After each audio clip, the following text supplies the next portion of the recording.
उम्मीद है कि आप खैर व आफियत से होंगे। नवे जमा तालिब इल्मों के लिए ज्योग्राफी का एक और मौजू लेकर मैं आपकी खिदमत में हाजिर हूँ। आज हम इस वीडियो में जान लेंगे fourth physiographic division of India के बारे में, यानी हम इस वीडियो में जानकारी हासिल करेंगे द ग्रेट इंडियन डेजर्ट के बारे में।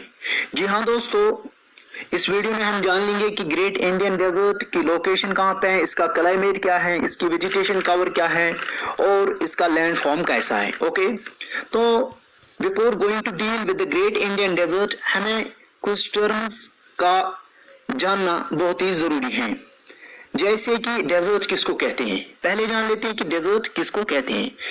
दोस्तों, आप जानते ही हैं कि लैंड मास मुख्तलिफ किस्म के होते हैं, जैसे mountains, plains, plateaus, islands, coastal areas, और इसी तरह से एक लैंड मास है, उस लैंड मास को हम डेजर्ट कहते हैं। आइए पहले जान लेते हैं कि डेजर्ट किसको कहते हैं।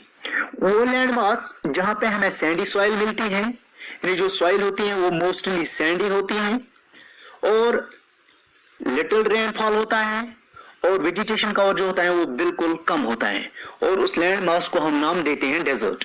ओके, सो इसी तरह एक लैंड मास यानी एक डेजर्टी लैंड मास पाया जाता है हिंदुस्तान की एक रियासत में जिसका नाम राजस्थान है। उस डेजर्ट का नाम है थार डेजर्ट, और उस थार डेजर्ट को दूसरे नाम से भी पुकारा जाता है, यानी the great Indian desert. Okay, so जो ये इस डेजर्ट की जो लैंड है वो पार्टली सैंडी है, कहीं कहीं पे हमें रेत भी देखने को मिलती है और पार्टली रॉकी भी है। ओके, सो आइए जान लेते हैं एक और टर्म के बारे में।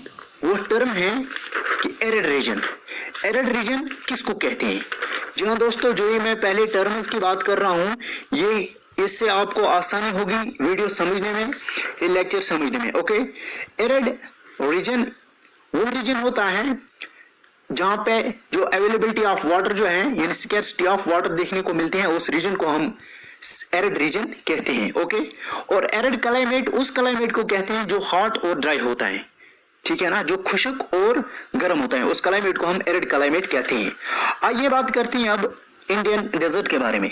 आइए पहले जान लेते हैं कि लोकेशन क्या है इस इंडियन डेजर्ट की। जो ये ग्रेट इंडियन डेजर्ट है ये हिंदुस्तान के शिमाल मगरिब में वाक़या है, यानी it is located in the north west India, और अरावली रेंज इसके ईस्टर्न साइड में है, रन ऑफ कच्छ इसके साउदर्न साइड में है, वेस्टर्न साइड में ये बाउंड है इंडस रिवर से, और नॉर्थ वेस्टर्न साइड में इसके सतलुज रिवर है। ओके, तो जो ये इंडियन डेजर्ट है इसका क्लाइमेट बाकी ज्योग्राफिक रीजन से मुख्तलिफ है। आइए आप जान लेते हैं कि क्लाइमेट के बारे में, कि क्लाइमेट कैसा है ग्रेट इंडियन डेजर्ट का। जब समर चलता है, ठीक है ना, तो जो डेज होते हैं, दिन होते हैं, वो हॉट होते हैं और ड्राई होते हैं, क्योंकि मैंने कहा है कि एरिड क्लाइमेट है, तो this means in summer the days are hot and dry.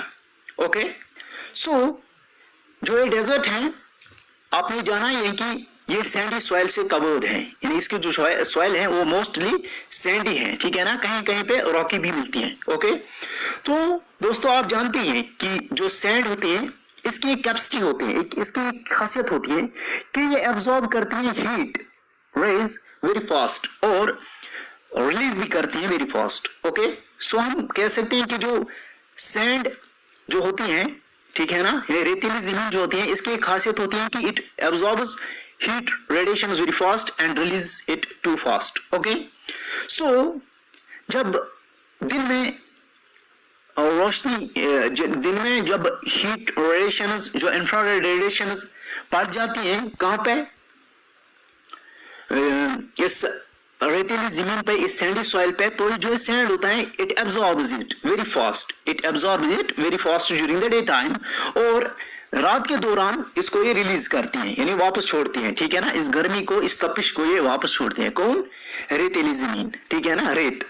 सो दिन के दौरान जो सैंड होती हैं ये हीट अप हो जाती हैं, यानी गर्म हो जाती हैं, और जिसकी वजह से जो सराउंडिंग एटमॉस्फेयर होता है वो बहुत ही हॉट बन जाता है, यानी बहुत ही गर्म बन जाता है, जिसकी वजह से जो दिन होते हैं इस ग्रेट इंडियन डेजर्ट में वो बहुत ही हॉट होते हैं, ठीक है ना। और नाइट के दौरान क्या होता है, जो ये सैंड होती है ये लूज करती हैं, जो ये हीट गेन करते हैं दिन में वो ये लूज करती हैं night during night hours, okay, rapidly. So जो ही आफ्ताब गुरूब हो जाता है तो जो ये सैंड होती है ये it lose its heat rapidly, और जिसकी वजह से कूल डाउन हो जाती है, तो जो एटमॉस्फेयर होता है सराउंडिंग एटमॉस्फेयर तो ये कूल हो जाता है। तो हम कोट कर सकते हैं कि समर्स में जो डे होते हैं वो बहुत ही हॉट होते हैं, और रातें जो होती हैं, यानी रात जो होती है वो बहुत ही कोल्ड होती है, सर्द तरीन रात देखने को हमें मिलती हैं। सर्द रातें हमें समर्स में देखने को मिलते हैं और दिन बहुत ही गर्म देखने को मिलते हैं, ओके। और अगर हम मौसमी सरमा की बात करेंगे कि थॉर डेजर्ट या ग्रेट इंडियन डेजर्ट में कैसे दिन और रात होते हैं मौसमी सरमा में, तो मौसमी सरमा में जो दिन होते हैं वो बहुत ही प्लीजेंट, यानी बहुत ही सुनहरी दिन होते हैं, सुहानी दिन होते हैं, प्लीजेंट होते हैं, फेवरेबल क्लाइमेट होता है। लेकिन जो रातें होती हैं वो इंटेंस कोल्ड होती हैं, यानी बहुत ही कोल्ड होती हैं, ठीक है ना। आइए अब बात करते हैं वेजिटेशन कवर के बारे में कि किस तरह का वेजिटेशन पाया जाता है इस ग्रेट इंडियन डेजर्ट में। जी हाँ दोस्तों, वेजिटेशन किसको कहते हैं? जी हाँ, आपको पता ही है, वेजिटेशन कहते हैं हम जो प्लांट लाइफ होती है किसी भी रीजन में उसको हम वेजिटेशन कहते हैं। जी हाँ दोस्तों, हमें पता ही है कि जो सॉइल है इस ग्रेट इंडियन डेजर्ट की वो मोस्टली सैंडी है, यानी रेतीली है, ठीक है ना। सो रेतीली जमीन की एक खासियत होती है कि it can not hold water, यानी इसकी एक कैपेसिटी होती है, ये अपने आप में जज़ब नहीं कर सकते हैं बहुत सारा पानी, ठीक है ना। सो एज ए रिजल्ट जो प्लांट्स होते हैं उतने प्लांट्स बहुत कसीर मिकदार में प्लांट्स जो होते हैं वो ग्रो नहीं करते इस रीजन में, क्योंकि पानी की शदीद किल्लत होती है, क्योंकि जो रेतीली जमीन होती है ये it does not retain the moisture, so it cannot help in the growth of plants, okay। so इसके साथ साथ एक तो हो गया ये रीजन की वेजिटेशन कम क्या है, वेजिटेशन स्कैर्सिटी क्यों है, वेजिटेशन लिटिल अमाउंट में क्यों है। एक वजह ये बताई मैंने कि सैंड जो है वो सैंडी है, जिसकी वजह से जो it can not hold water, ठीक है ना। So this is why, that is why कि यहाँ पे वेजिटेशन कवर बहुत ही कम होता है। और दूसरा रीजन है कि इस रीजन में, यानी ग्रेट इंडियन डेजर्ट में जो प्रेसिपिटेशन होती है in the form of rainfall वो बहुत ही बिल्कुल कम होती है, यानी that is below 150 millimetre per year, okay. So जिसकी वजह से जो वेजिटेशन कवर होता है वो स्कैर्स होता है, यानी बहुत ही कम वेजिटेशन हमें देखने को मिलता है। अगर कहीं कभार वेजिटेशन देखने को भी मिलता है वो होता है फ्यू बुशेस या तो थॉर्नी शर्ब्स होते हैं, ठीक है ना, यानी कांटेदार पौधे हमें देखने को मिलते हैं। अब दोस्त कांटेदार पौधे क्यों देखने को मिलते हैं, क्योंकि आप जानते हैं कि ट्रांसपायरेशन टर्म आपने जाना ही होगा कि ट्रांसपायरेशन किसको कहते हैं, ठीक है ना। तो जो ये थॉर्नी शर्ब्स होते हैं जो रात में ट्रांसपायरेशन हो जाती हैं वो बिल्कुल कम पानी छोड़ देते हैं during transpiration, because these thorny shrubs release very little amount during the process of transpiration, okay। so we can say that there is the shortage of water in the great Indian desert, okay। so आइए बात करते हैं अब land form कैसा है। Land form जो great Indian desert का है इसके स्मॉल हिल्स हैं जिनको हम डून्स कहते हैं, यानी थोड़े ऊंचाई वाले पहाड़ हैं, यानी स्मॉल हिल्स हैं जिनको हम डून्स कहते हैं। और जब स्ट्रॉन्ग विंड ब्लो करती हैं तो जो विंड होती है ये अपने साथ सैंड लेती हैं, एक जगह से दूसरी जगह ट्रांसफर कर देती हैं, ठीक है ना, जिसकी वजह से सैंड ड्यून्स बन जाते हैं, एक जगह ऊपर एक जगह नीचे, एक जगह ऊपर एक जगह नीचे, तो that is called as the sand dunes, okay। so एक और कैरेक्टरिस्टिक फीचर है इस ग्रेट इंडियन डेजर्ट का, वो है ओसिस।